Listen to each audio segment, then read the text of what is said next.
Dans l'actualité aujourd'hui, le marché de l'emploi repart.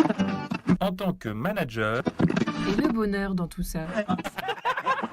Il n'est pas toujours facile pour un manager de travailler avec un collaborateur qu'il estime mauvais. Il faut savoir mettre ses opinions de côté pour agir à partir du factuel. Mais par quels moyens y arriver et jusqu'où s'investir?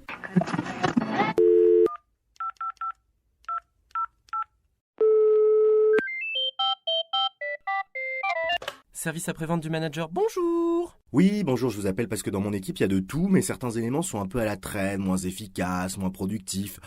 Ils arrivent en retard et leur dossier aussi, je dois constamment être derrière eux, mais jusqu'à quand et à quel point, quoi? Alors un instant s'il vous plaît, ne quittez pas.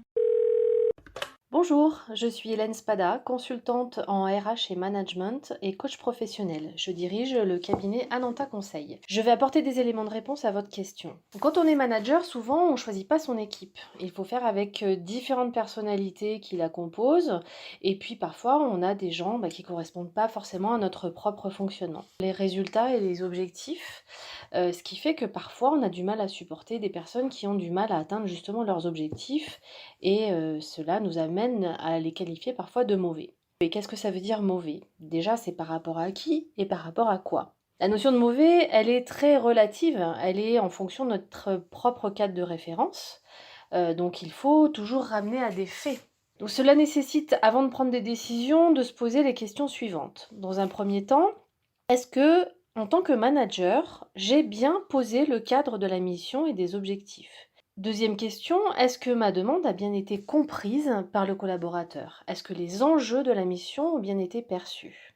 Troisième question, mon niveau de délégation est-il au bon niveau? Est-ce que je laisse suffisamment d'autonomie à mon collaborateur pour qu'il puisse exercer et atteindre ses objectifs de façon autonome?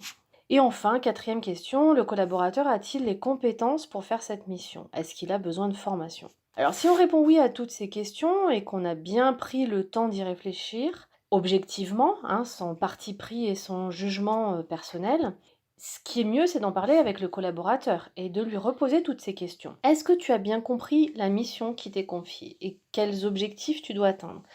Est-ce que tu as bien perçu les enjeux? As-tu suffisamment d'autonomie pour pouvoir mener cette mission? Et sinon, qu'est-ce que je peux faire pour t'en donner plus? Et as-tu besoin de formation? Et si oui, on va décider ensemble quelle formation tu as besoin pour mener cette mission. Leurs résultats sont pas fameux, est-ce que je dois vraiment prendre le temps de passer derrière eux? Alors, le management, c'est de l'humain. Donc, ça veut dire que c'est effectivement quelque chose qui est compliqué et auquel on doit s'adapter en fonction des collaborateurs qu'on a.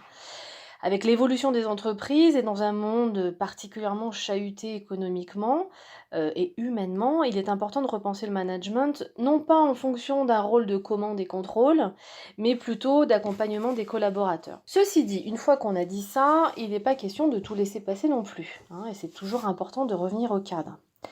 Donc, si les conditions d'exécution de la mission sont bien comprises, si les compétences sont là, l'autonomie, etc., alors à un moment donné, il faudra recadrer.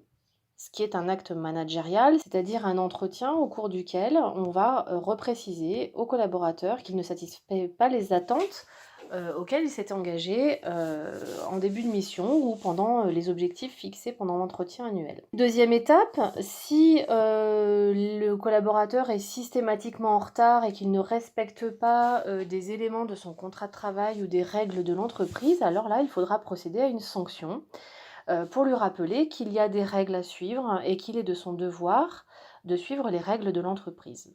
Faudrait pas plutôt que je les micromanage un peu, là? Alors ça peut être une solution mais temporaire parce que effectivement le manager va y perdre son temps et son énergie et c'est pas le but. Le but c'est quand même de laisser au final de l'autonomie, de donner du sens.